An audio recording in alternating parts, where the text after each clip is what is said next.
Khalil Gibran once said, "Out of suffering have emerged the strongest souls. The most massive characters are seared with scars." The Vulnerable Power Show is a deep dive into the heart of leadership.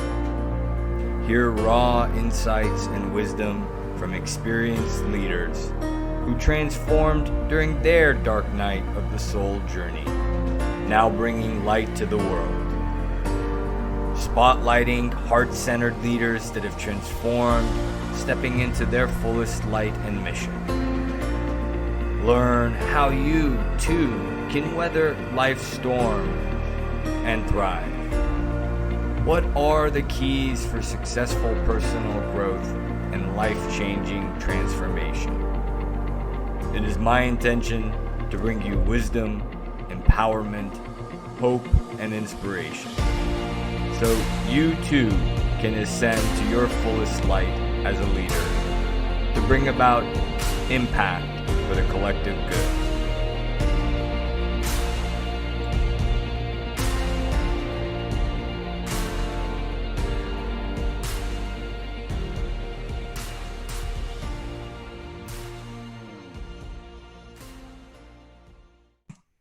Greetings, everybody. Welcome back for another edition of the Vulnerable Power Show.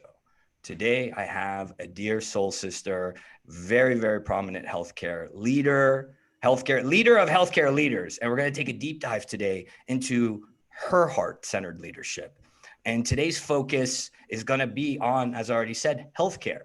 And what does healthcare leadership look like? Why is it important? Why are we talking about it? As always, really 4 intentions for this show as far as the premise behind it. It's to show the inner workings of transformation. What is it like to do that inner work that Jen teaches healthcare leaders, for instance? Showing hope, secondly, that you too, listening to this, wherever you're at in your leadership journey, that you too can make it through. And giving that insight, giving these nuggets, these practical tips. How did we make it through? How is the path forward? What does it look like? And then lastly, to promote heart-centered leadership, which I believe is the future paradigm of leadership. And as always, I wanted to intro how I met this beautiful, beautiful leader. Jenifer and I had the luxury and privilege of meeting through Jonathan Fisher. Shout out to him to start off. Jonathan, if you don't already know the guy, he's a beautiful, beautiful soul, gentle cardiologist, and it has a sweet spot when I first met him, because my brother who passed away before my sabbatical was a cardiologist, and he had the fancy FACC. And I first reached out to Jonathan and I said, I know what those letters mean. And the reason we met is through Jonathan. And then we found out that we both, Jenifer and I, shared the learnings from the trauma of having lost a sibling to suicide. And so it was really inspired for me to connect with her and to bring her on today. So Jenifer, without further ado, thank you, because this means a lot to me, for you to share yourself, talk about something you're passionate about, and also to get vulnerable about something that, you know, was a fairly, I'll say, heart-wrenching experience. So how are you today? And let's start the dive-in process. How you doing? I'm great. Thanks for having me. I'm excited to be here. The honor really is all mine, and I've been looking forward to connecting and chatting. So thanks for having me. It's a pleasure. So as always, we don't really mess around here. We get raw and candid right away. So yes, I know. I was prepared. You braced yourself, so to speak, in a loving way. So with you, as always, more improvised. And I said before we hit record that I was curious about your transformational journey, because if you can start by telling us, because you have a unique one, because you've actually gone through the healthcare system, which I didn't know about you until recently. So can you start there, where in terms of your transformational journey and how it's led you to here? Okay, well, good thing we have time.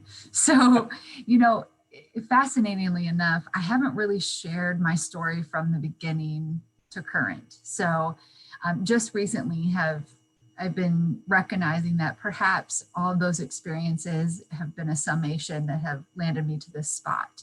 We all recognize that there are some pivotal moments, but there are really the small ones that really take us to the current moment that we're at. So thanks for the opportunity to share in advance.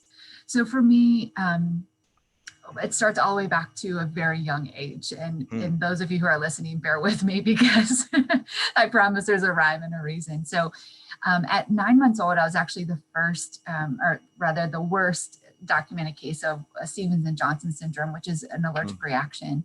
And in my case, it was allergic reaction to medication. I, as a child, was having febrile seizures, and my mother, as any first-time parent and any parent in general, didn't know what to do, right? So they put me on medication, and I had this severe allergic reaction that resulted in me actually losing the first 3 layers of my skin. Wow. And so I actually have the images beside me as I was preparing for today. The skin that came back, it grew over my eyes, it grew over my lips, my mouth, my whole face had to be reconstructed. I was treated as a burn victim. Wow. And so I was in and out of the hospital, in and out, having over 20 surgeries on my eyes, completely reconstructing my eyelids.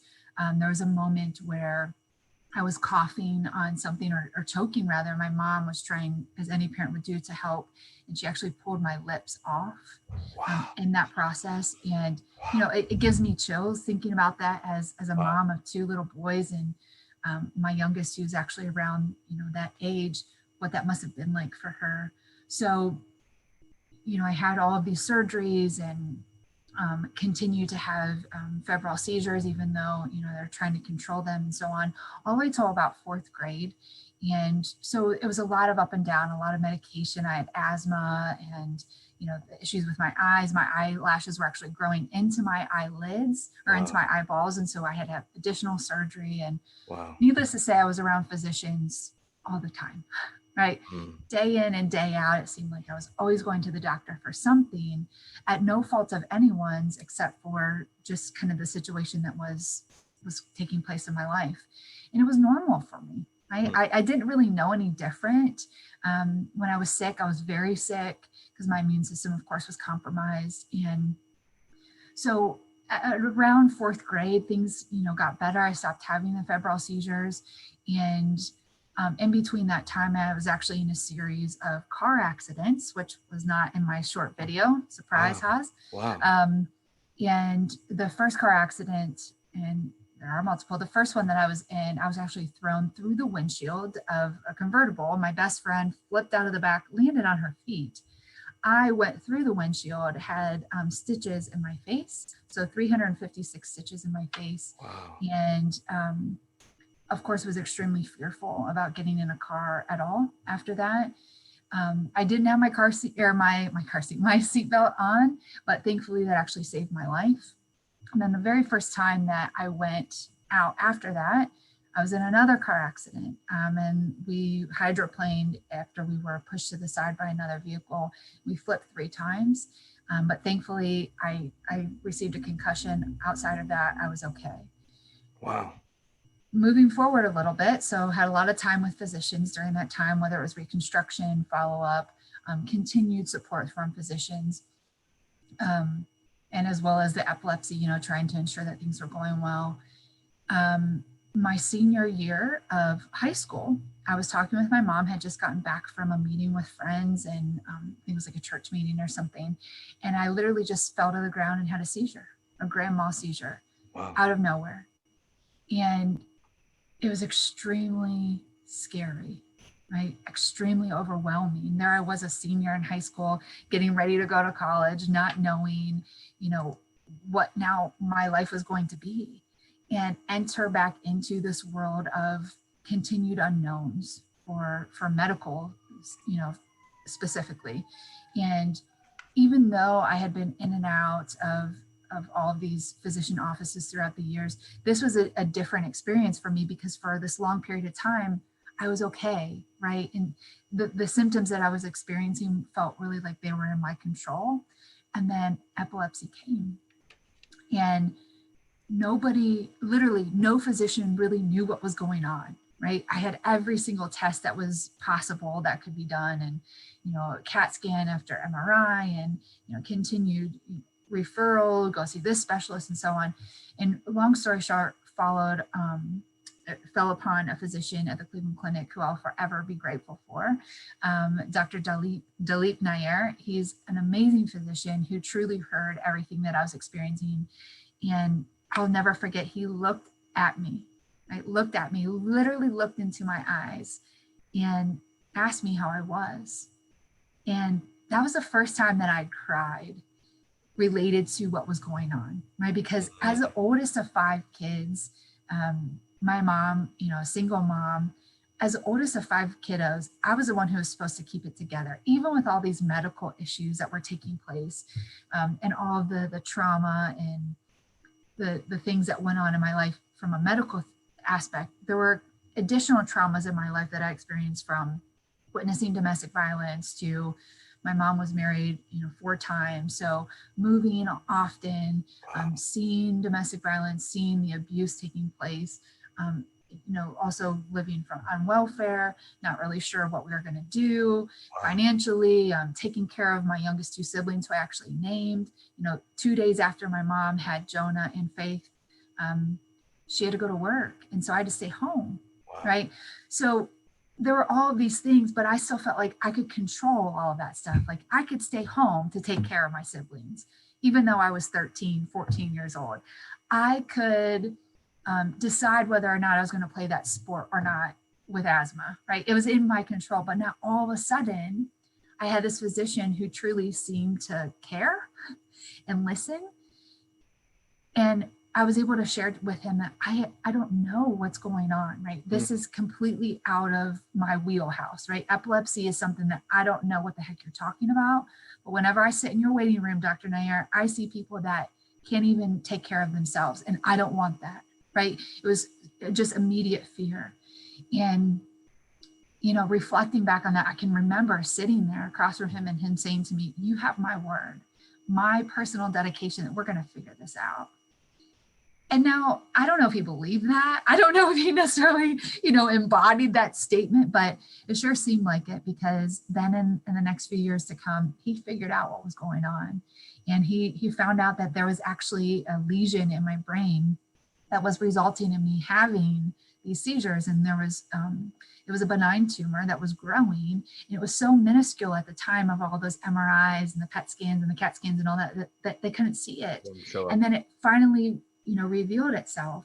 And so here I was now fast forwarding to my junior year of college, right? Working through all of, medications and having Stevens and Johnson's again, not to the extreme. So to date, I've had Stevens and Johnson's 10 times, which I'm sure is some sort of record somewhere in terms of allergic reaction.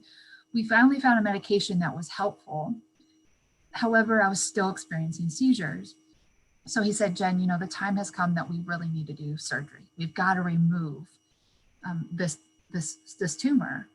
Okay. But the problem is where it's at, it was wrapped around my language and vision center. Oh, wow. So what does that mean? That means that it's a huge risk for me being able to ever talk, for me even be able to see. So the fear was heightened, right? But there was also something inside of me, and I remember many people in my family and my friends saying this of, aren't you like completely overwhelmed by this? There was a part of me that was just used to this, right? Used to the trauma, used to the abnormal situations, used to the medical visits, used to managing physicians, used to medicine in general, that I don't know, I guess I just thought this can't be it. Right, this can't be it. But of course I was still afraid. So we walked into what was the first of 2 surgeries where they had to open up my brain. So all of this hair was gone. They had to open up my brain, put in these electrodes, and then I had to be literally attached to a machine that is bigger than probably a couch or a love seat that we would move around, that they wheeled in, and literally, Hass, they would just press a button and see what happened. Stimulate. And so they would see, right, what would happen. So I am not an anxious person, nor was I at that prior to that moment. But in that moment, that was debilitating anxiety of the uncertainty of what is going to happen. I have no idea. Could it be nothing? There was that. Could it be a seizure? There was that. Could it be that I was hallucinating? There was that. Could it be that I couldn't see? Oh, there was that too, right? It just kept on coming. And finally, after what was almost 3 days, Dr. Nair said, that's enough. And because I said, I don't know if I can do this anymore, right? It was just overwhelming. And so we went into surgery, And it was about a week later after I had the first one, we went in and I had to be awake. For neurosurgery. Be awake for the surgery. And I still laugh at him to this day whenever we have a chance to meet. And I said to him, I'll never forget that the thing he chose, that because I had to read, right, the language and the reading, being a critical thing to ensure that they weren't taking out an area that was impacted. He brought the Wall Street Journal. I was 20 years old. And out of all the things he could have brought, he brought the Wall Street Journal. And in that moment, I laughed at him, right? And he said, only you, Jen, you're laughing at me about what I brought as a reading choice, right, for our situation. And I said, well, what else am I going to do, right? Here we are, I'm getting brain surgery, and I have to read the Wall Street Journal to you, of which I have no interest in. And we continued on. And they removed 97% of that lesion, but the 3% that remains actually leaves me with the diagnosis of epilepsy to this day. And yeah, you didn't know that either. And so every day, I have to take medication to control the seizures, but I can say I haven't had a grand mal seizure in years and years and years at this point. And he alongside of Dr. Michael McHugh, who saved my life at the age of 1, who was brave enough. These two physicians, Dr. Dilip Nair and Dr.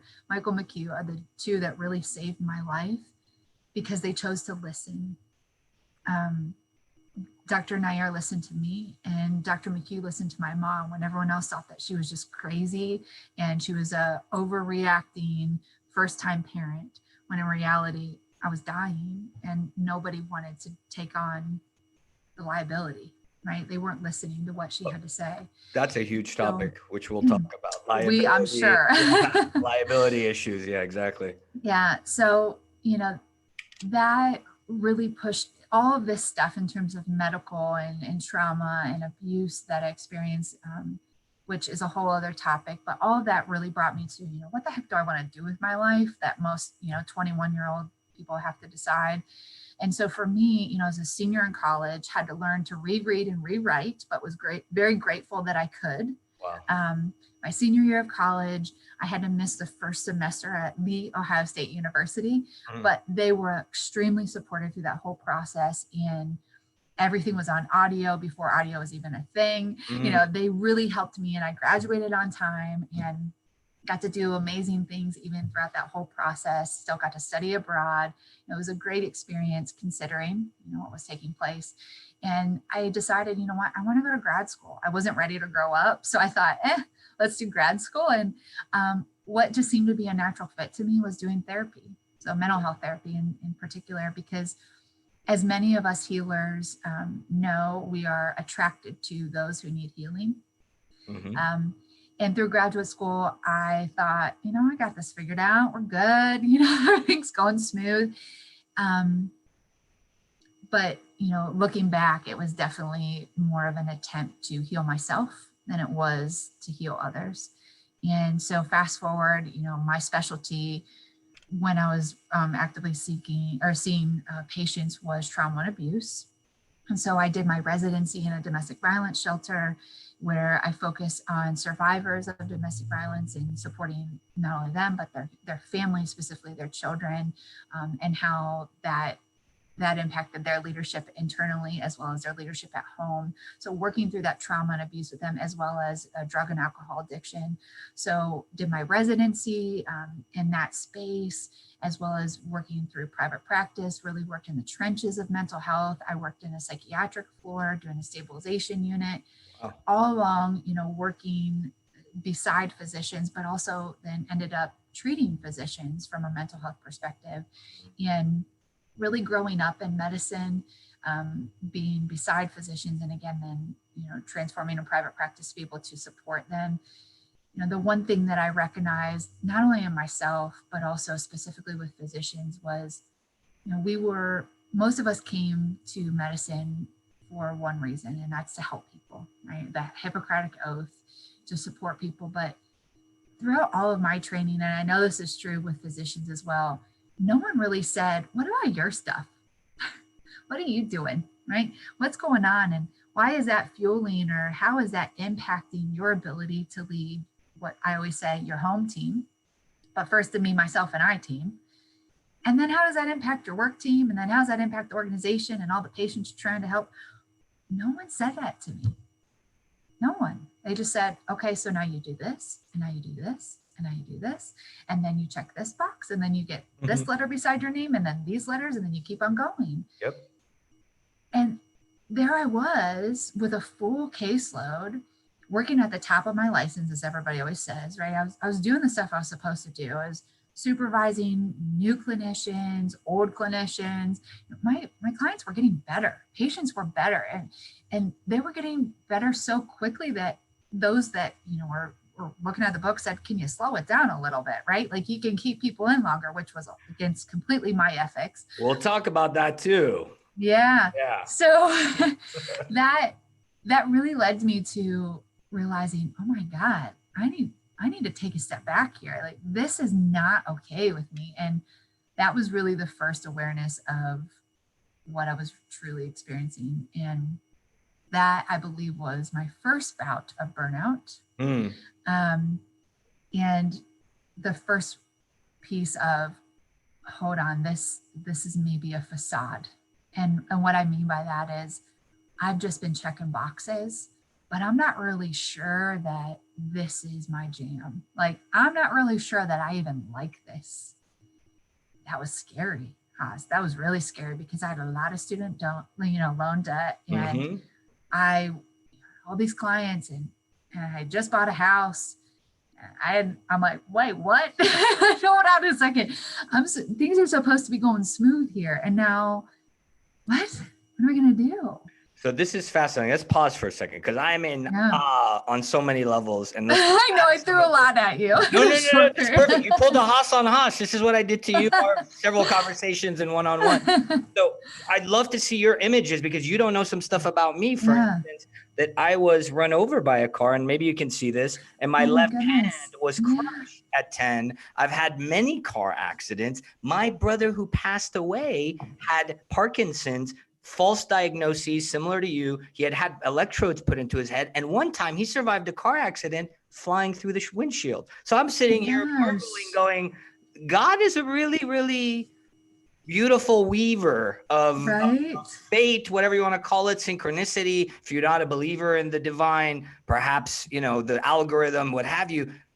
I'm really in awe because I also had allergies growing. I mean, I can go on and on in terms of, I'm sitting here going, oh, you had that too. You had that too. You had that too. Yeah. Oh, wow. Yeah. So now let me take it in another direction because you said some stuff on a more substantive level that I wanted to unpack. And then before we continue, because this is beautiful and I really do honor even more how you're unpacking it. It's very beautiful because you said something. You said heightened fear of the unknown.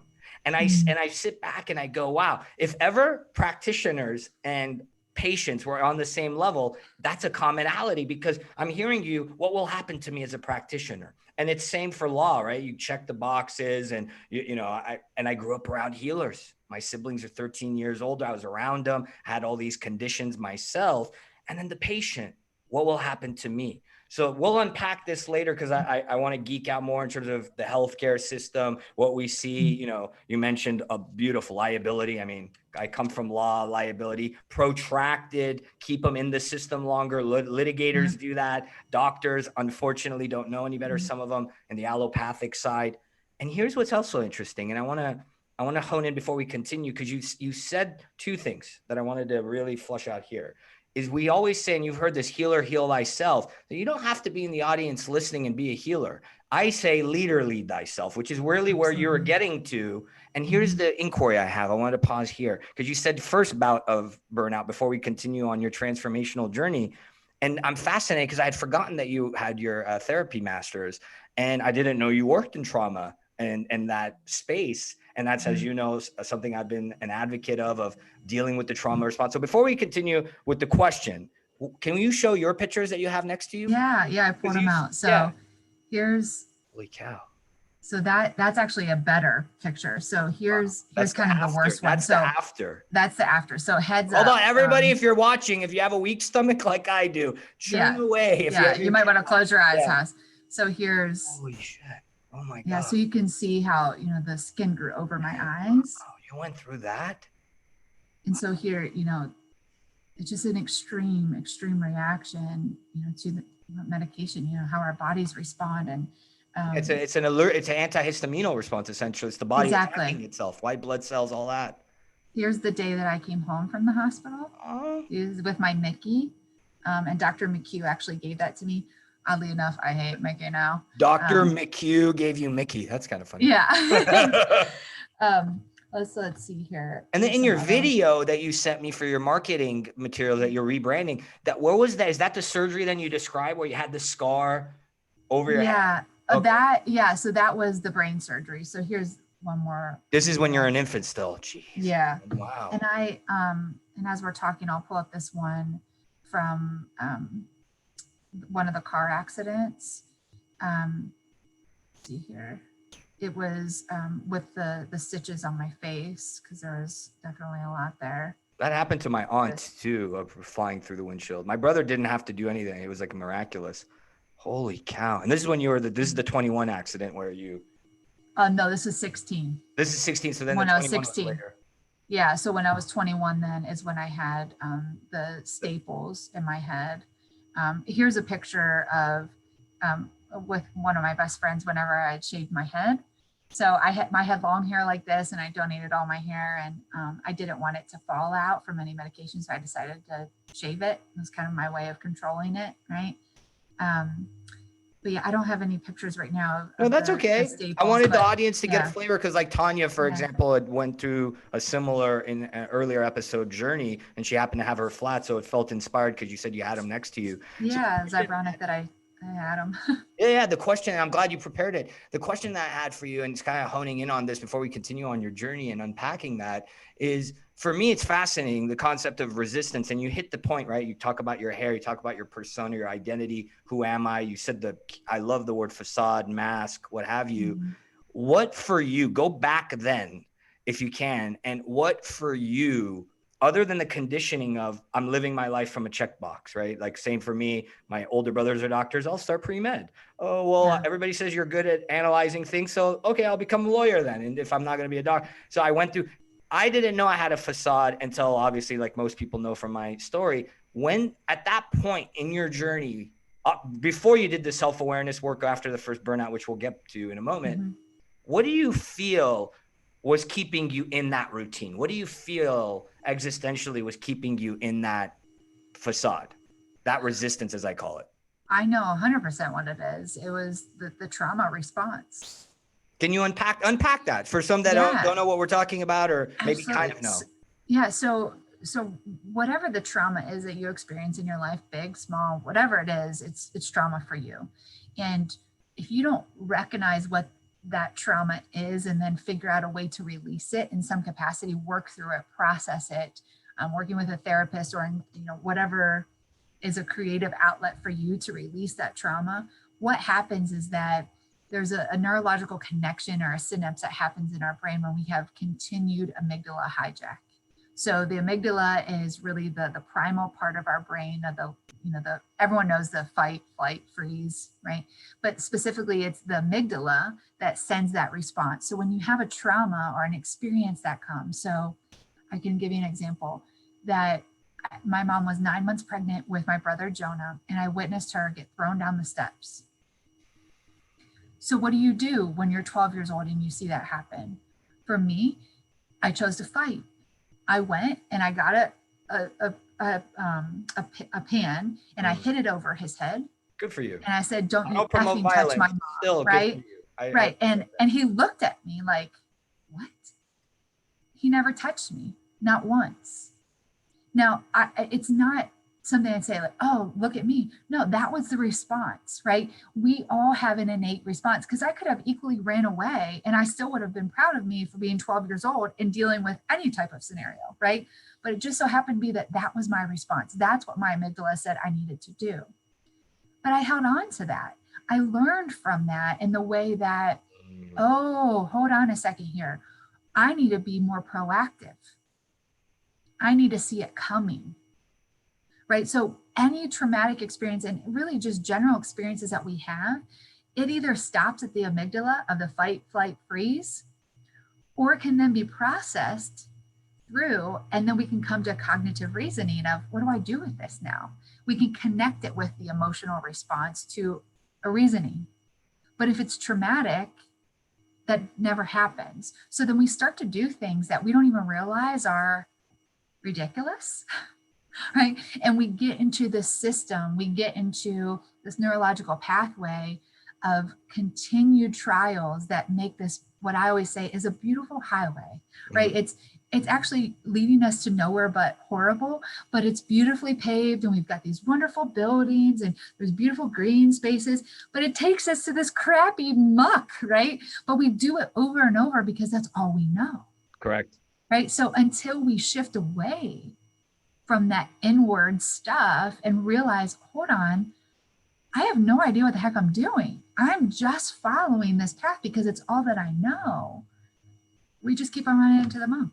Yeah, I like how you call it muck. It's a very palatable way of phrasing it. And while I don't condone violence, why I said atta girl, because there are elements of standing in our power, and maybe we can dovetail domestic violence, because personally I've been talking to clients and other soul friends about this concept. And obviously in the collective, this has been the last couple of years a lot about equality and, you know, addressing conflict and abuses of the feminine. So maybe we can touch upon that, because I didn't realize that aspect, and certainly didn't know your upbringing.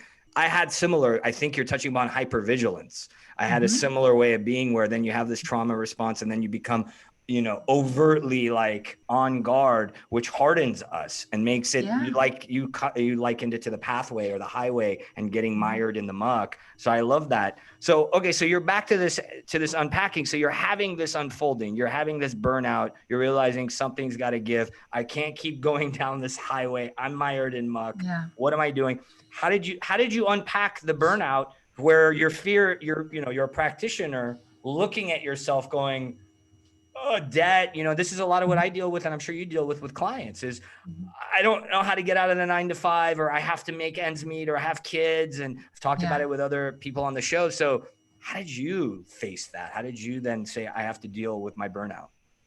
Divine intervention. Let me tell you. I love those words. I love those words. It was exactly that, because I had no idea how to get out. I'll be honest, I didn't. I was young. You know, I had been practicing for 6 years. I had no idea what I was going to do. I didn't know. I kept on running into a gentleman named Chad Luxembourg. He's the CEO of a large consulting firm called Cytrain. And I just kept on running this guy at Starbucks. I mean, out of all places, like I would get Starbucks before seeing, you know, a client, 52 minutes, try to take my note and eat something really quick and try to go to the restroom, another 52 minutes, right? Feeling medicated appropriately, blah, blah, blah. And so I would see him every once in a while, and he kept on saying to me, I'm going to get you to work for me. Okay. I don't know what that means besides what you're saying, but I have no idea what he did. He was in this world of IO psychology. I'm like, that sounds weird. That sounds like industrial organizational. Yeah. Right. Industrial organizational psychology. I'm like, that sounds odd. All I know is I actually work with people. Sounds like you're figuring out like what kind of chairs people need. Like, you know, like I had that idea. Like for me, if you thought he was cringe, I mean, he had to be in your path to deal with me. Yeah, I was like, this is weird, but I kept on running into him. So I'm like, you know, so this is the hardened, you know, lack of emotion inside of me. I'm like, what does this guy want? Right. Finally, I'm just going to meet with him because it was annoying to me. Right. A lot of mental health clinicians, it's almost like they have too much empathy. I was the opposite. Like I had none. So people would tell me the story and I'm like, that sucks. Next. Do something about it, you know? Same way. That's interesting. Yeah. Yeah. And so, you know, that didn't always fall well for everyone, but it worked well in terms of cognitive behavioral therapy, motivational therapy. Anyway, so I met with this guy and he's sharing with me this whole world, literally a world that I didn't even know existed, which was scary, right? Because here I was fairly confident in what I was doing, even though I hated it. I was good at it, right? I mean, most of my clients were happy, they get better, I was making money, even though I hated it every day. I was drinking at night, smoking weed, enjoying life. You were numbing yourself too. Well, another similarity that we have. Right, enjoying life. Yeah. So he's sharing with me and I'm going, okay. is just come to one of our development centers. It's just in Columbus, which is just about 2 hours south. I'm like, all right, I'll take a few vacation days of the few ones that I had. This better be worth it. I went and it blew my mind. This opportunity was such a gift in a way that I didn't even know was a possibility. And I remember coming back from the first day. So it was a high intense, definitely psychology focused on putting people in a challenging situation under stress with little sleep, little resources to see how they perform. Ooh. And then we assess their behavior and we give candid, direct feedback. And then they do it all over again, but with a different exercise.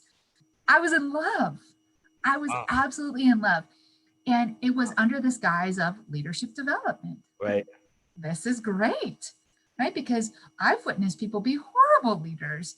I was thrown into leadership and no one ever taught me how to be a leader. They just told me, take these courses, get this many hours, see this many patients. Right. And you're a leader. Surprise, right? Yeah. So here it was, there was a science behind leadership. Yes. And I fell in love. I fell in love with a new thing of doing. I'm very pointed when I say it. I fell in love with doing something else. So I left clinical practice. My very first day at SideTrain, I was on a plane to Germany and I was there for almost 4 months and I knew nothing. I still don't speak German. I didn't speak German then. No speaking the Deutschen? Oh, okay. Nein. I got that one down. It was challenging beyond belief, but it pushed me. You know, people say like, oh, I learned to swim in the deep end. Oh man, I drown often, like on the brink of drowning, I guess I should say, because I wasn't completely done, but kept on going. And the things that I learned, I was there for about 4 years.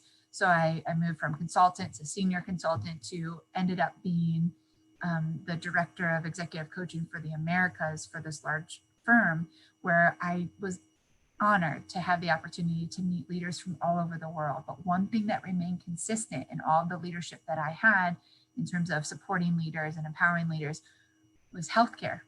There it was again, right? Because growing up, literally, you know, physically, and then in my career in healthcare, I understand that medicine is a whole different culture, right? And when people say like, oh, it's just a sit. No, it's not the same.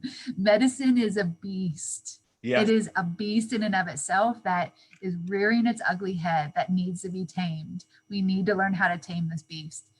So I stayed in really the lane of healthcare, specifically in medicine, and provided support to those leaders, physician leaders in particular, and just healthcare leaders as a whole, to give them, you know, what they needed. Okay. And it was that awareness that, wow, there's so much more to leading than what I recognized, right? I started out with like the understanding of the competencies, like these behaviors equal this competency, and these competencies equal leadership. The technical, the quantitative. Right. Yeah. Again, right? Checking the box, assess, going through. And it was, the turning point was when I realized this is not sustainable. I, again, was overdoing and was not present, right? Remember when I started to tell you the story of, you know, I was so excited and I fell in love.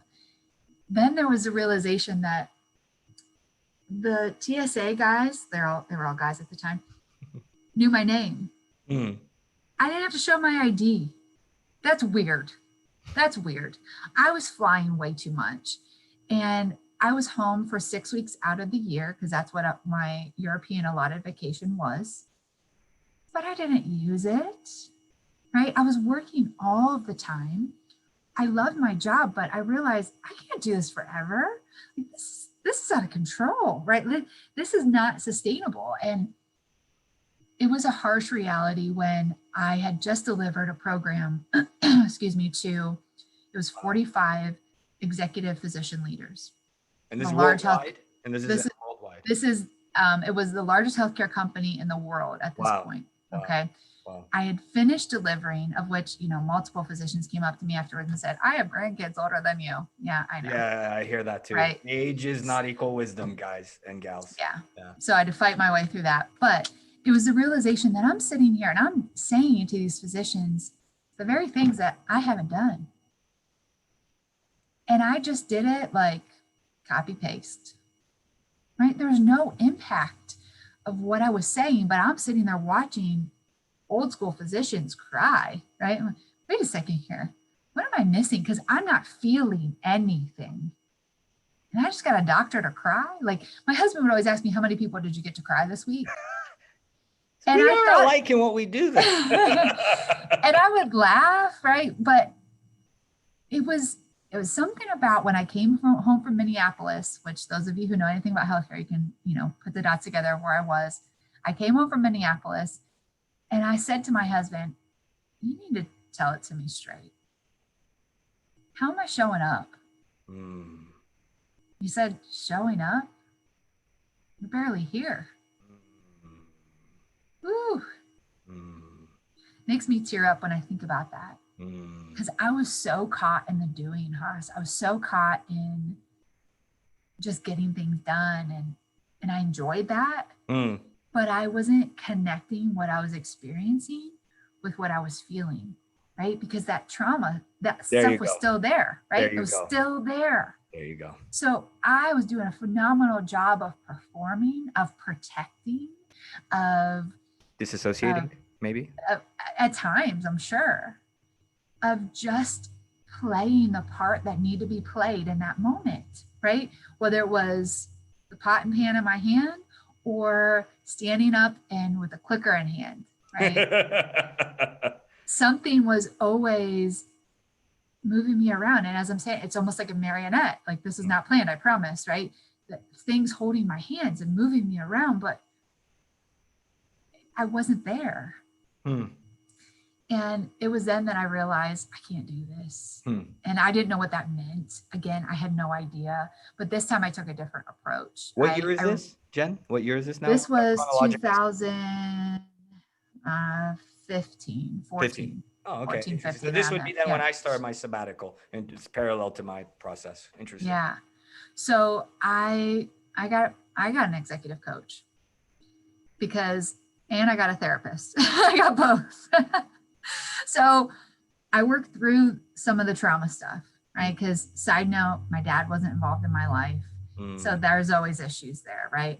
And work through some of the traumatic experiences that I had, but then recognize that I needed more than that too, right? I didn't need to just reflect upon the past. I needed, for my own personal journey and for my development as a whole, I couldn't just focus on what was. I had to focus on what could be. And that the marrying of those two parties in my life was critical for me to be able to reassess or simply assess. I don't know if it was a reassess, right? But it was the first time of truly assessing in a strategic way instead of a running away way that I did before, right? It was like, oh, shiny new with going and doing consulting and coaching. Yeah. This time it was, hold on a second here. I'm doing the same thing over and over again and this ain't working. So what do I have to do? So I really decided I'm going to be vulnerable as much as I was ready to be, right? At that moment. Yes. Looking back, I had a lot more work I could have done, but that's okay. I decided to take a stab and I asked for feedback. I did a variety of assessment tools. I went through, like I said, through many therapy sessions, worked through the trauma, set it for what it was, listened, trusted, which it's easy to say those words, but harder to do behind that. And what ended up resulting in that was the realization that working for someone else is only fueling that traumatic hypervigilant response. So then what do I do? Right? Then it was, oh my goodness, that as a clinician and in medicine, we're used to working for someone else, right? Someone deals with the details for us. We're annoyed by electronic health records, but we do it, but someone else has to deal with it. Like, there are a lot of things we have to do, but even working for a consulting firm, there's someone else who kind of has to deal with the stuff. Mm-hmm. And I show up, right? Mm-hmm. Or I massage the conversation with the client, but the little stuff I don't have to deal with. And now all of a sudden, hold on, I'm realizing that role of the protector, that role of the go-getter, that role of the challenger is not serving me. Mm-hmm. That's all I know. Mm-hmm. And so that led to me opening up my own firm, of which I had no idea what the heck I was doing, outside of just really the firm that I was working for, thinking, okay, well, I'll just kind of do the same thing, right? And I had my first son, Davis, who, oh my God, that changed my life, Hass. He's the old soul, or is he the other? I always get him mixed up. That's the he's second. he's my old soul. Okay. Callan is my Zen baby. That's it. That's right. Yeah. That's right. So I've gotten blessed with two, I guess you would say, old souls, but D is, and we call him D. He is definitely the one that is wise beyond his years. And when he came, as every parent says, like, oh my gosh, I love that, I can only imagine, blah, blah, blah, right? All the cliche things are so true. But I had to take that dose of reality of, I've got to practice what I'm preaching here. And I can't just be working all the time, not because I can't, but because I don't want to. Right. And that was huge for me, of like, hold on a second, I have a say in this. Because my whole life, I didn't really have a say. I thought I did. Right. And so I was making decisions and attempting to make decisions rather that were on my grounds. But that wasn't the truth. I was just continuing to do what I thought I needed to do. But with Davis, it was very intentional that I said, time out. I'm taking my 3. Let's pause, because you're at a really interesting juncture. So a couple of things, because I love this. I'm like, keep going. It's almost like we scripted this and we didn't. You're speaking to the premise behind the show that I was inspired that we're doing. The what you do, what I do, what a lot of us in the leadership development space are promoting, which is embodied leadership, is what I call it, right? Is because you talk about this trauma response as a practitioner, and then being both traumaed yourself and healing others' trauma. And I was in your shoes, because it was showing people and then having this like numbness myself, and then something felt off. And ironically, while I was still impactful, I imagine you've become more impactful than you already were doing this work, because you in a prior show, I talked about what you said very eloquently. It's the Einstein, I think Edison quote, one of the two, or maybe both, said, doing the same thing over and over again, expecting different results is the definition of insanity, right? For you, I see not only the boldness of the trust and the allowing, and like you said, there's a lot behind that for you to get that aha is not normal. I would say you're an anomaly, because a lot of people are comfortable operating out of alignment, still having an impact, still checking the boxes, and not realizing that there's more possibilities, which is this mental mindset shift. So pausing real quick before we transition more about your personal journey and then your kids and then your practice, which is a nice dovetail. When was your shift of possibilities? Because this is where it seems like in your journey, like me, you had an awareness shift, as I call it, that I've got to look outside of this same thing that I keep doing. How did you maneuver that? And in terms of tips, if you can couch it in terms of tips or constructively for the audience also, how did you, when you didn't know any better, how did you expand your consciousness? And this is what I wrote down, because I love how you say it, to focus not on what was, what could be. How did you do that on opening to that possibility? So it was actually a slide deck that I prepared without knowing that it was going to make an impact on me. So delivering to a group of people, group of leaders, when I asked them, what are your top 5 values? And don't give me the BS answer of my faith, my family, my friends. And they all looked at me like, what? Right? So I had them list what their top 5 values were. And I said, okay, now take away 2. Okay, now take away 1. Now take away another 1. And they all wanted to growl at me, and if not cuss, and say, what the heck is this? You're creating a lot of dissonance, stirring up dissonance. Yeah, like, what's going on here? First off, half of them didn't even know what their top 5 values were. And now I'm telling them to narrow it down to 1. And again, it was on a plane ride home that I'm like, I don't know what my top 5 values are. Like, I don't know, work, faith, family, right? The same crap that I told them isn't true. Like, I don't know. And it was really that awareness of, oh man, I don't really know myself. I know what I do. I know my title. I know my impact, but I don't know me. Yep. Which means no one else really knows me either, right? If I don't know myself, I mean, there's the whole Johari window thing. Of course, they see things that I don't see, but to truly know oneself will require great work, but will also create a ripple effect.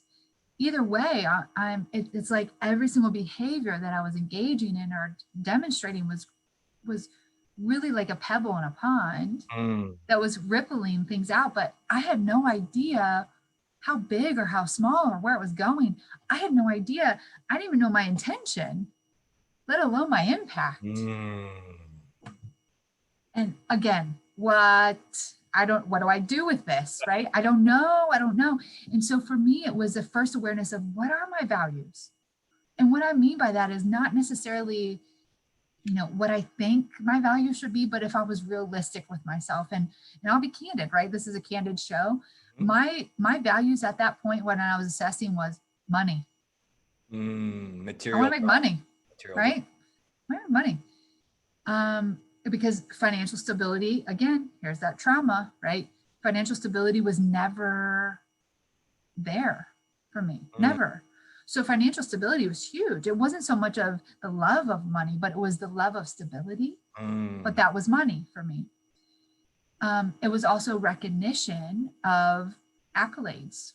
Because again, that's the culture of medicine. That's how I was raised. And also being the oldest of 5, right? That's how you get attention, is you do stuff.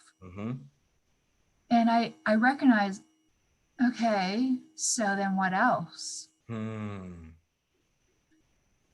if I was honest with myself, which I was trying to be at that moment, I'm like, my husband is not a priority for me. I'm not okay with that. Wow. My family isn't really a priority for me anymore. Wow. I'm not okay with that. Wow. My community, don't even think about them. I fly in, I fly out. Wow. Right? It was this awareness that that's not what I want. And that was huge for me. So that would be a first tidbit, is really having that candid conversation with yourself of what are your values now, right? So, the classic statement of like, what does your checkbook say, which no one uses a checkbook, but what does your debit card say or your PayPal say? That will tell you what is important to you. And then say, is that what I want it to say? Is that really the impact that I'm trying to make? When I drop that pebble, what is my ripple? Do I know what that is? And that leads to a whole other conversation. Right? Do I know my impact and the impact I'm having? That's a great self-awareness exercise. So back to what you were saying, and then so thank you for unpacking that. So then you had your second. So I had my second little son. C. Big D and little C. Yes, exactly. So Davis rocked my world. He reset my values. I was able to say no to work because he was way more important to me, because I recognized, oh, now I'm in charge of a little psyche. Huge. And I kind of got some footing under me and recognized, like, I want to have another baby. And it wasn't easy the second time. It was almost a year that we tried to have Cal. And actually the horrible physician that I worked with, of which I actually wrote her a letter to tell her how horrible this was. She told me, blunt face, Hass, she said to me, "You've got crusty eggs." Jesus. That's what she said. That's what she said. This is an infertility Talk about specialist. Poor bedside manner. Jesus.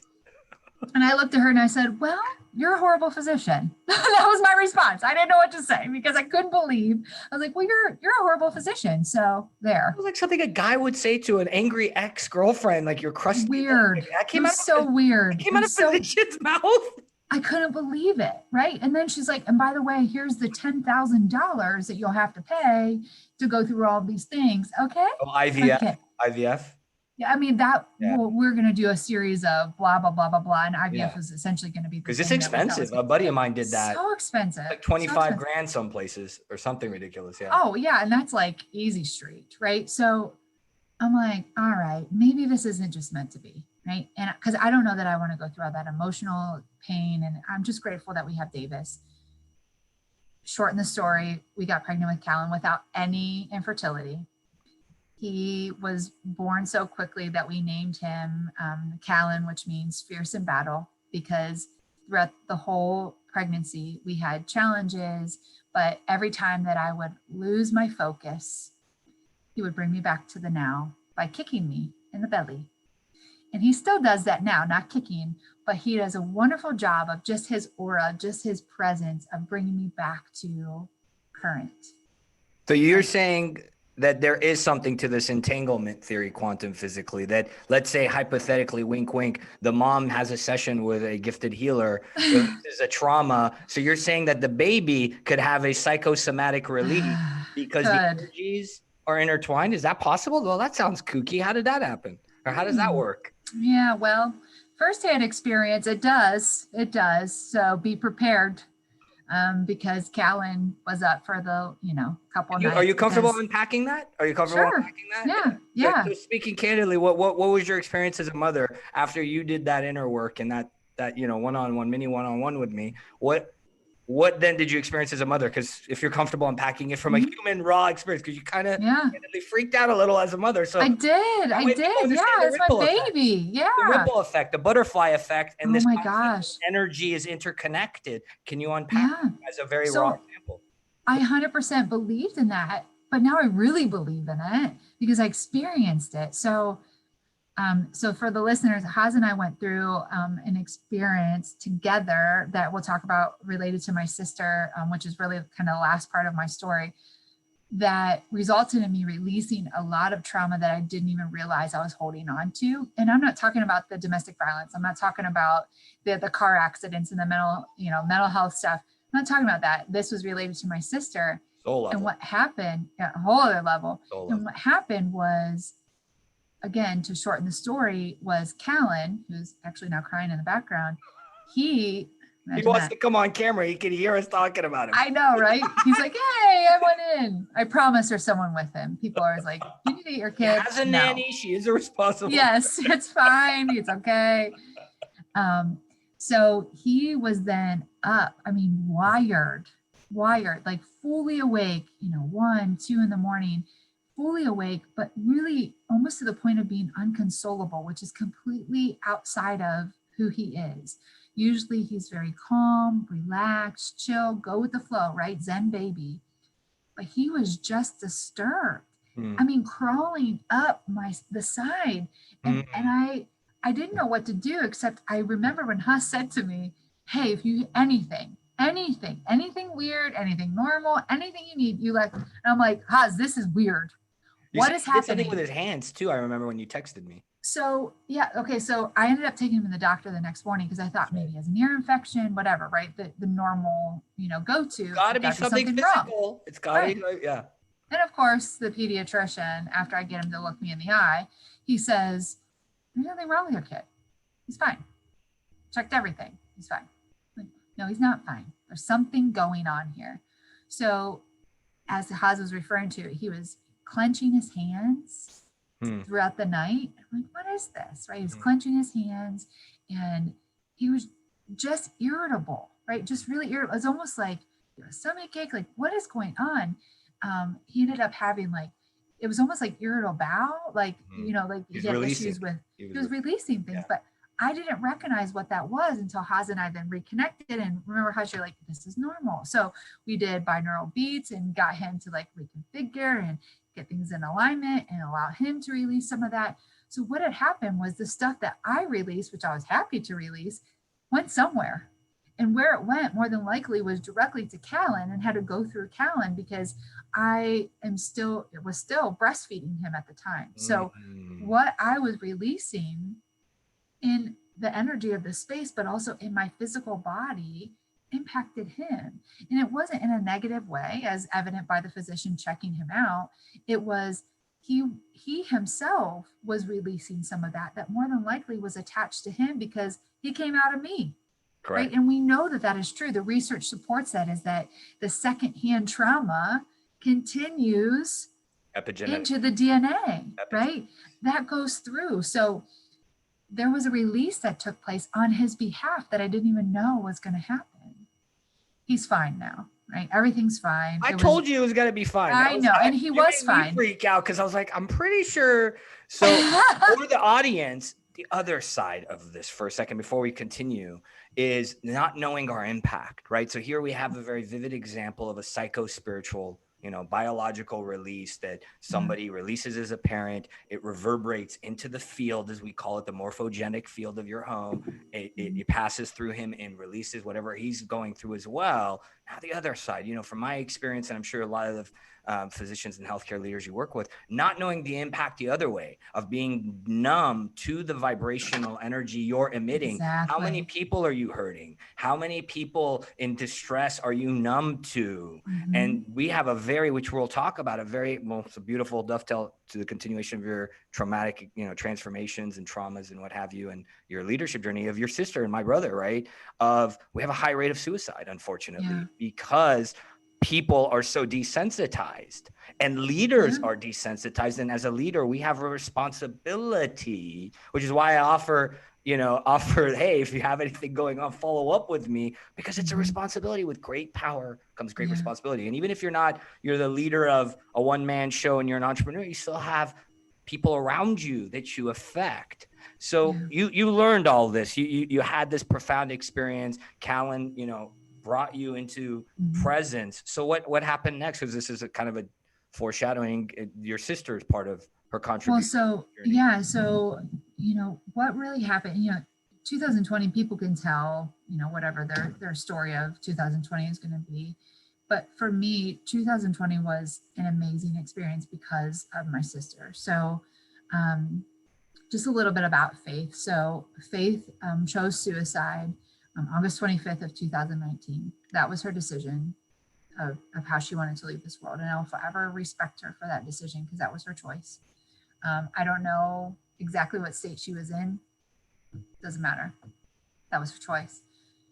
Prior to her choosing suicide for her way to leave this world, she struggled so much, right? She herself experienced so much trauma and abuse. She unfortunately was involved in human trafficking. She had issues with drug and alcohol dependency, legal issues, relationship issues, and just the trauma that we experienced as kids, right? It continued on in her life. And I remember she said to me, because my way of keeping tabs on her was I knew that for sure she'd always come to my house if I would pay her to clean. Right? Like that was her thing. That was her jam. She was a doer. Imagine that. So she would come to my house and I saw her the day before she shot herself. And she said to me, because I asked her, I said, Faith, how you doing, Faithy? I always called her Faithy because it was my baby girl. She was the youngest of the five of us. How you doing, Faithy? She goes, not too good. Okay, what's going on? She's like, just the same thing day in and day out. She's like, you know what? I've been trying for a long time to figure this crap out. I know. She's like, I know, I'm only 20, that 20-year-old statement. She goes, but every time I ask for help, it's like no one listens. I'm like, what do you mean? She's like, I'm not talking about you. I'm not talking about our family. I'm talking about, and then she proceeded to tell me about the experience that she had just had with a physician, that she was sharing with them what it is that she was actually feeling, what it is that she was actually experiencing. And what they attempted to do was the normal, right? The epic check boxes that you've got to talk about, right?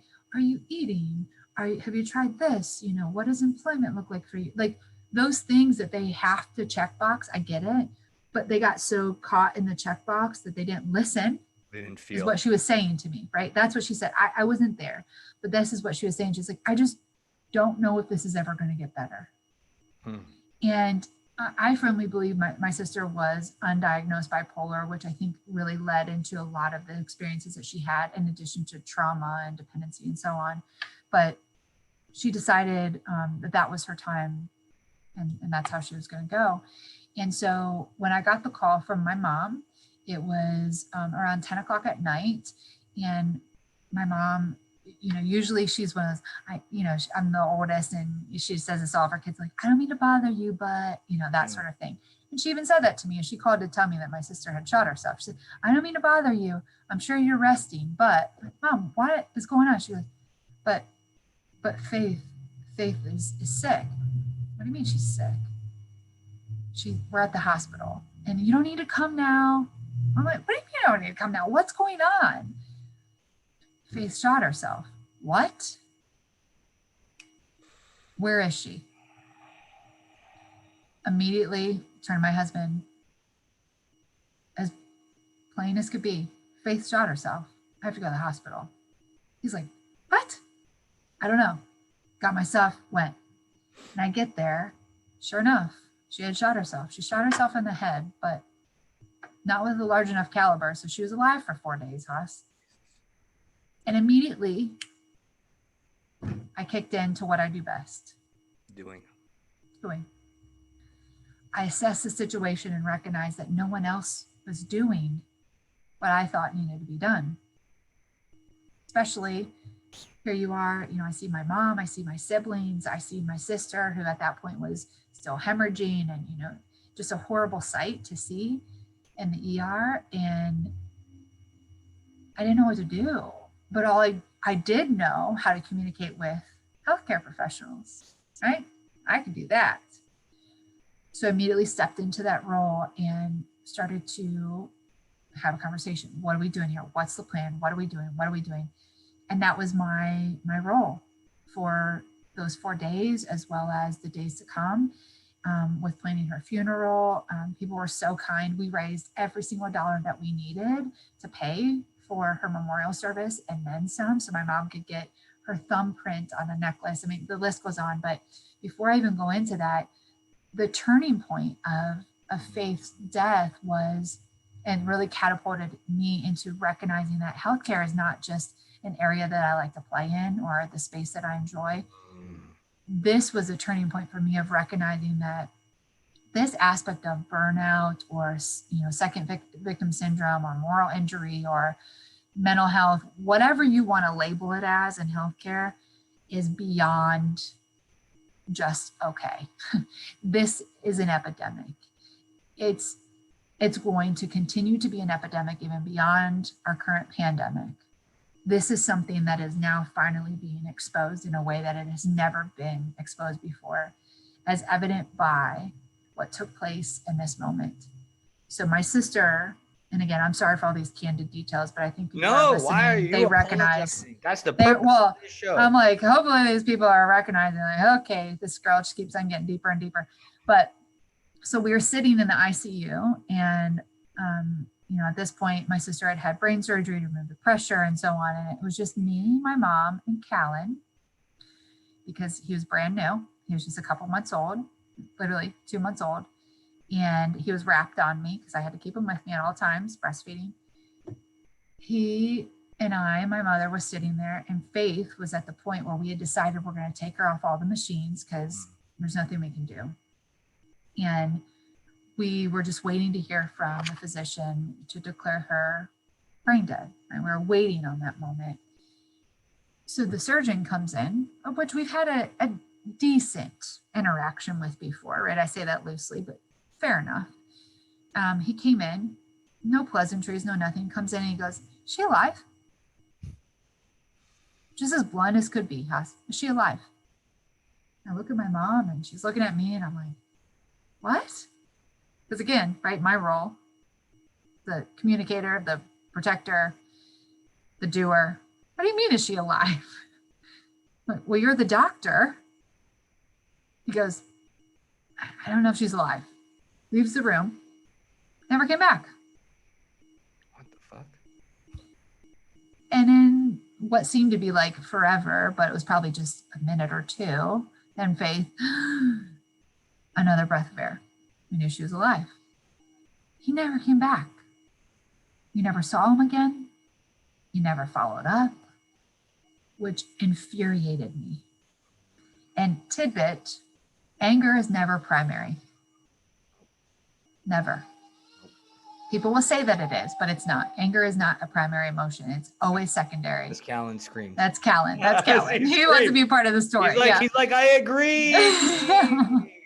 Pain is secondary. Yes. So I didn't know in that moment, but I was angry, and I was like, okay, what's going on? What can I do? Right? Because I don't like to sit in that emotion, right? I don't want to be sitting here. I need to do something, right? My amygdala is hijacked. I got to figure this out.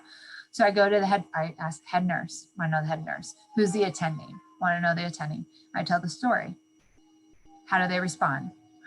Yeah, you're not the first person that's told us this story. And unfortunately, it is what it is. I mean, he's burnt out and he's a surgeon, he's just not the best with people. And so, yeah, Jeez. No apology, no true hope that this physician is ever going to change. Right? It was a harsh reality to me. Like, this is what healthcare is. This is now the beast that we were alluding to, right? This yes. culture that's being unmasked. And it's not only your industry, the healthcare industry, law, as I have one foot still in that vertical, and it's there. It's this notion of keep them in the system, right? What you alluded to earlier, keep it protracted. Litigators do this, as I said earlier, and then on the flip side, well, we can't go above and beyond. There's liabilities, the lawyers, and what's the head compliance officer going to tell us? Oh, it's going to go to the medical board, or I may get under discipline, or I may have peer review, which is internal hospital discipline happening. So what do you feel, if you're comfortable shifting gears, if there's anything else on that, and then shifting gears to how you do what you do now and why you do what you do now, which is evident, obviously. What do we do? Because this is now, a glaring problem outside of the epidemic, that the people tasked in Western medicine with the healing, right? Now, we're not talking about Eastern healers and holistic and integrative healers. Right. My eldest sibling, for instance, is a DO, a doctor of osteopathic medicine, so a physician who also does that integrative. Even he, at times, I've seen him, like me, struggle with burnout. Obviously, my middle sibling is a cardiologist, burned out, and chose, like faith, that transition out. Yeah. What do you see as, now shifting gears, if you're comfortable, what do we do? I mean, it's kind of like you're as a clinician, as a practitioner, as looking at the system as a whole. What do you see in terms of what do you think is in store for us in the future, and how do we fix this? Because this is something that pains me too. So to sum up, Faith's death of the gift that it brought to me was exactly what we're talking about now. Okay, so. For time's sake, I would say I have a great article that I just reflected upon that talks about the true gift, breaking it down, what she gave to me, because it truly was a gift that she never could have given me in her life. I'm pretty sure of it. Send me that. We'll put it in the link, please. Okay. I'll remind you. Yeah. And this was really the gift of awareness, that the doing, the following the rules, the following the steps, the just carrying on as usual. We can't do this anymore, right? Even before Faith's death, I would always say to the physicians that I was working with, you have the power. Like, physicians have the power to truly break the healthcare system and recreate it for the way that it's supposed to be operating, right? Now, here we are in the middle of a pandemic, and our healthcare system is literally breaking. This is the time for physicians to say, stop. This is what we need to do. But I've recognized, and this is not just my assessment, this is what physicians are saying to me through coaching and through candid conversations and friendships, is that they have not been equipped, nor have they been encouraged or empowered in any way, shape, or form to lead from the inside out, right? To truly recognize what that means to take care of themselves, right? I have a physician, a division chief that I was working with, that he asked me to sign a check for him for coffee because he had a rule that he doesn't do math after being working 24 hours. Okay, well, then that led to my question of how long have you been awake? He stopped counting at 48. But he's doing surgery, and that's normal. That's not okay, right? So the healthcare system, as I look at it, has created a fog over true medicine, right? Healthcare is the fog. It's not medicine per se. It's because the true heart of medicine is truly to heal. And Yes. it truly is to heal from the inside out. It's holistic in nature. Yes. But we've lost that. We've lost it because of electronic health records. We've lost it because of financial incentive. We lost it because of litigation. We've lost it because of a variety of things. But the kicker is that physicians, once empowered and equipped to have the wherewithal to recognize they are the ones that are running this system. Without them, none of this works. They have the power. They have the power. They have the power. And not in a haughty way, but instead in an opportunity to create what they all really want. If they're still in medicine, more than likely they're in it because there's a reason, right? It's not the great money they're making because it's not all that great. It's this awareness that they truly want to support patients and they want to see healthcare be truly caring, right? They want it to be integrative medicine for the most part. So what do? Well, it's got to start with the inside work first because we have to feel first, which medicine and healthcare tell you no feeling. But guess what? We are body, soul, mind, spirit. We are all of those things. We are not just brain. We have to lead from our heart. It doesn't have to be weird. It doesn't have to be awkward. It doesn't have to be, let me tell you everything I'm feeling. But true leadership is the incorporation of, remember I talked about the amygdala, in addition to that other side of your brain that is reasoning, right? So it's emotion and reasoning mixed together, which is the definition of emotional intelligence, right? That's truly what leading is. But we have to know what are we experiencing internally to be able to manage the external responses that we're getting, that we're experiencing, in order to truly be effective. But if no one's taught you how to do that, just like I said multiple times, I didn't know what to do. So I just picked the next thing to do, right?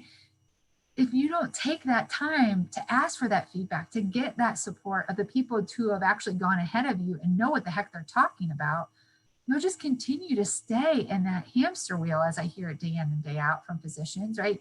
I'm just a cog in the wheel, or I'm just a hamster on the wheel. I'm just producing the RVUs. Yeah, you are. You are. What are you going to do about it? Correct. And that's brilliant because that is a very powerful theme, right? To equip them with the cognition and have them recognize that they have the power. Because it's fascinating. I was pre-med, as I've told you once. I was studying pre-medicine and I was on the fast track, and it was fascinating because this is early 2000s, and this is around the time HIPAA was picking up full steam, and what you allude to is the electronic, the bureaucaucy, the red tape enhanced. Then you had the change in the economic landscape, which is funny because I was studying sociology and philosophy of law, and there was a book, Total Justice, I want to say, by Friedman, which talks about how litigation drove up health insurance, which our litigious society then promulgated impacts on healthcare. So we can go on because it is evident that I was dissuaded out of I bring this up to say I was dissuaded out of becoming a healer. So I chose to be a healer through law at first. And now obviously I've pivoted into a more transformative landscape. So question for you. So two things. One, how do we as consumers, so this is something that came up before, we started the show, and when I was meditating, is how do we, so you deal with the physicians. So maybe if people that are listening that aren't all physicians that hear this, which a lot will be in the audience, I sense, how do we as consumers help to support the physicians? What tips, I know this is a roundabout question. I know this isn't your market per se. How do you, given that you deal with these people, right, these leaders, how can we support them? What can we do if we're frustrated, we're in a hospital? Because, that's why we have Good Samaritan laws, and now litigation and policy it's not doing what it needs to. There's some protection, so the doctor doesn't feel like, oh shit, if I veer from my check the box, my hospital administrator is going to fire me, or I'm going to be reprimanded, or worse, I'm going to get sued and lose my house for a tort. How do we support them? How do we support them? And what tips do you have for then us as consumers of the healthcare system to then help them, so we don't show up and lash out at them and go, which is only going to further this cycle, right? How do we contribute to breaking that cycle, so to speak? Man, Hass, the first thing that came to my gut was stop saying healthcare heroes. Yeah, I don't like all the bandwagon of the fancy hashtag this. Well, So why? I say that Why? because when I don't know if you've ever had to explain to a kid what a hero is, but I've had I to don't do have that. kids. I will soon. I'll look to you for parenting advice. So, but if you think about it, if you had to explain to a kid what a hero was, what would Right. you say? I'd say somebody that helps save people and goes above and beyond. There's like an implication of extraordinary, I guess, is the other thing. Right? Yeah. So this Oh, idea, okay. So this idea that here's what a hero does. A hero does whatever it takes. you have to go above and beyond. Oh. You have to go above and they're magical, right?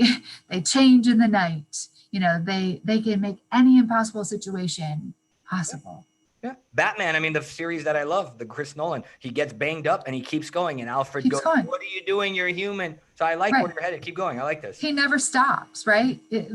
These heroes just continue to be used and abused. Very true.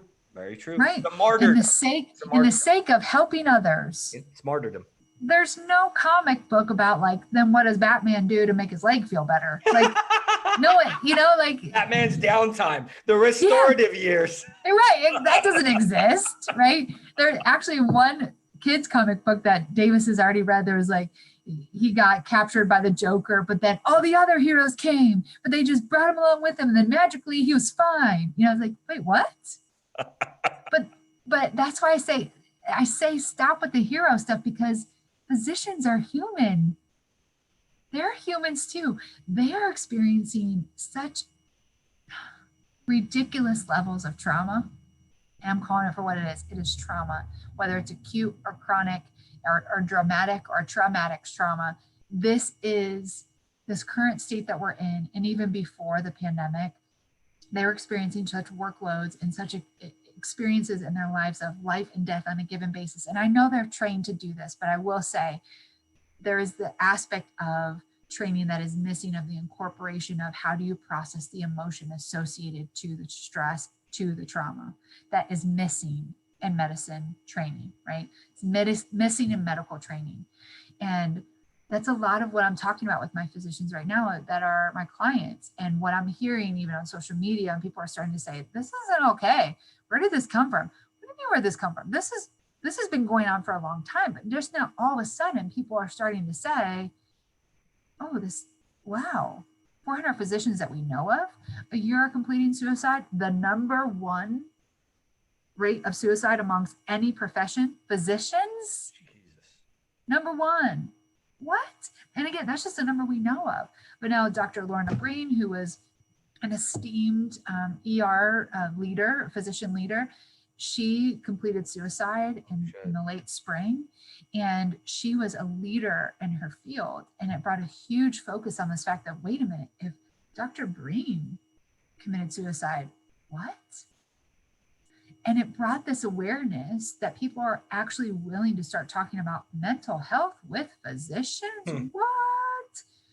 So what can someone do? Well, first stop with the pedestal aspect. You can still respect someone without putting them on a pedestal, right? So physicians still should receive respect because they put a lot of time and effort into everything they're doing.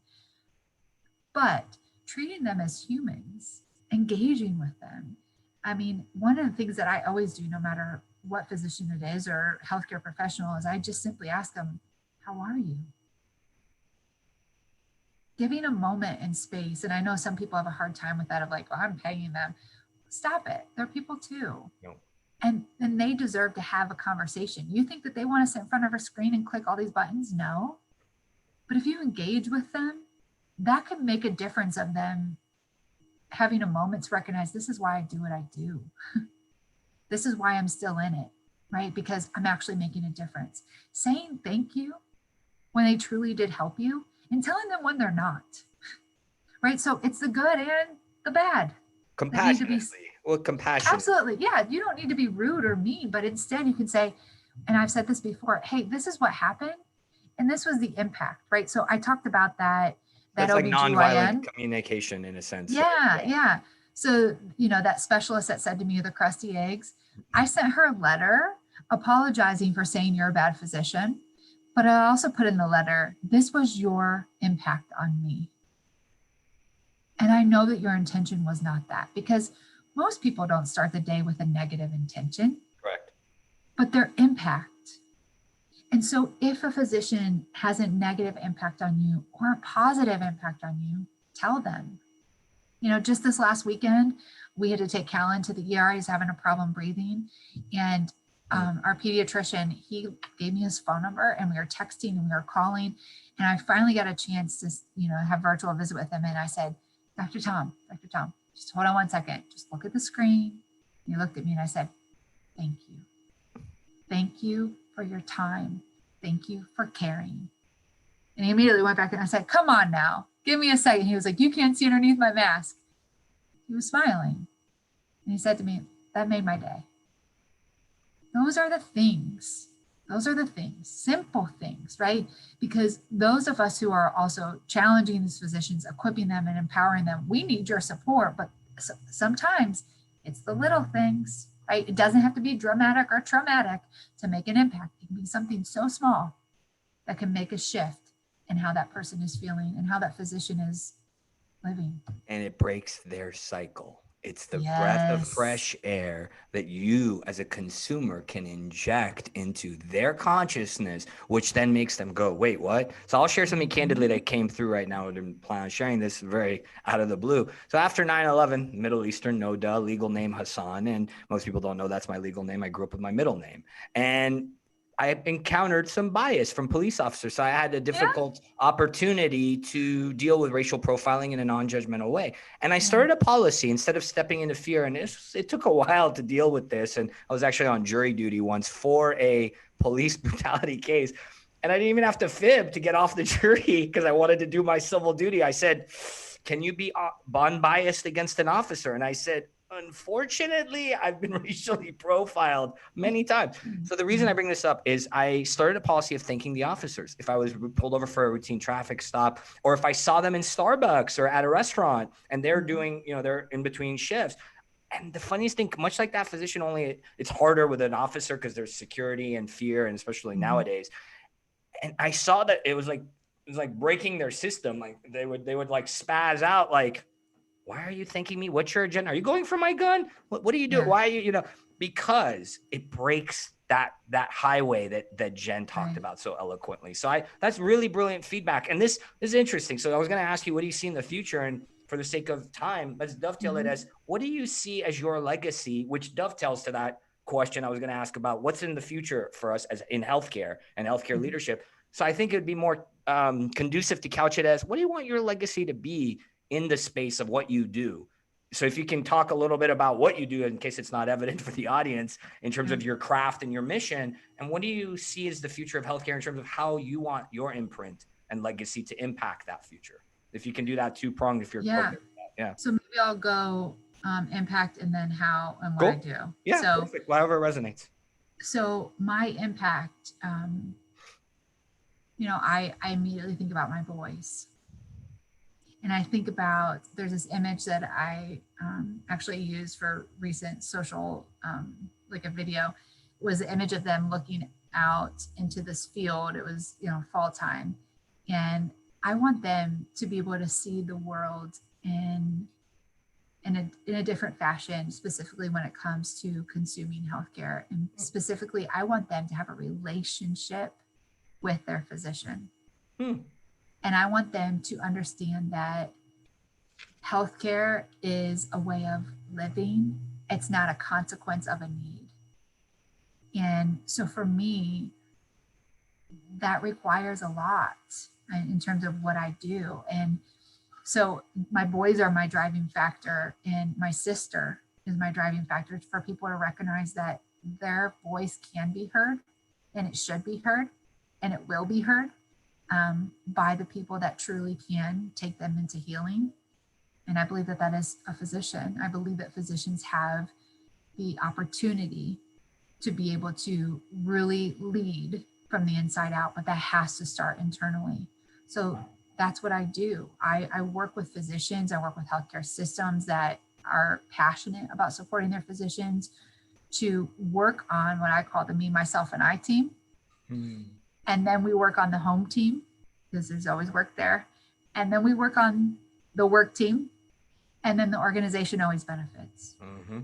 So what does that mean? I use a model called the intentional change model, which was created by Richard Boyatzis out of Case Western Reserve here in Ohio, where it's this recognition of we all have a place that we want to get to. We may not know exactly what that is, and we have to allow for creative space to be able to think through and just envision what could be. But we also have a current reality, right? We can measure what our impact is through an assessment or feedback, right? My husband's saying you're not here. You can measure what your feedback is, or what your impact is rather. And that gives you a firm foundation of where am I currently at, and taking that time, what are my values? What are my non-negotiables, right? No one ever talks about that. Like, what will I absolutely not do? Limits, triggers, yep. Right? What are the things that trigger me? What do I truly need to understand about myself? How much time have I actually spent with myself to truly recognize what I love, what I don't love? And I'm not talking about hobbies, but truly understanding who you are. Passion. As a firm foundation, right? And then what's the gap to where you want to get to?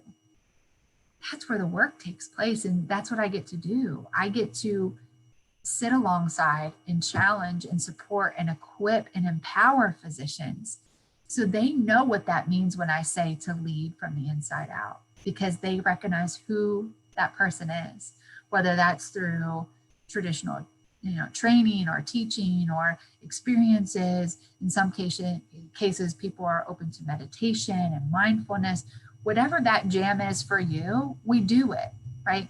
Whatever matches for who you are, because all of us are different. We figure out what that is, and then we start to incorporate. We start to figure out then what is your personal vision going to be, and what do we need to do to get there.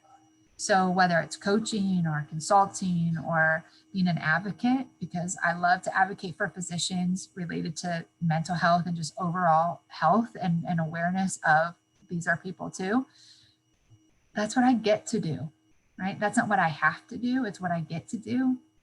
And it's because of my boys, because I know that this world can be different. It's because of faith that I wish that there would have been a different way for her. So respecting her decision, wishing she was still here. And for all those physicians that on a daily basis can't do it anymore, it doesn't have to be like this. Beautifully said. And on behalf of my brother as well, who's not here, I've been deeply moved. I love you. I cherish you, and I respect you and honor what you're doing, Jen, because if my brother were here, he would be your client probably. So thank you for sharing yourself. Thank you for so beautifully highlighting leadership lessons, healthcare lessons. And what is the quote? Because I think this ties everything up in a nice little bow. A quote you want to leave the audience with from an inspired place. So the quote is, be brave enough to start a conversation that matters. That's beautiful. And as we've seen, it's about leaders knowing themselves and leading themselves and starting these potent conversations. And thank you for coming and having such a heartfelt conversation in the spirit of inspiring other leaders, inspiring healthcare leaders that may be listening, other leaders that may be listening, or people that are, sick or going through the healthcare system. Whoever you are watching this, I trust you've benefited from this. Any last things, anything that you feel inspired to share before we wrap up, Jen? Don't let the fear sit there. Ooh, what do you mean by that? Unpack that, because you can't leave that and then not, unpack that. So one thing that people are always thrown off by, and it still amazes me too, I drop mic myself sometimes when I say, an emotion can only last for 90 seconds, and then you have a choice. What do you choose? And that's it, baby. That's what you've eloquated so beautifully. If you're listening, you have a choice. You have a choice. You have the power, and it's all about reclaiming your power. And thank you for inviting the audience into that. As always, I thank you, Jen, for being here, so impeccably sharing from the heart and sharing from the wisdom that you have and the craft that you share. Thank you. for being here with us. Thank you for experiencing this. I hope you enjoyed this episode of the Vulnerable Power Show, a deep dive into the heart of healthcare leadership and Jenifer Hill. Thanks for watching and have a blessed day for now.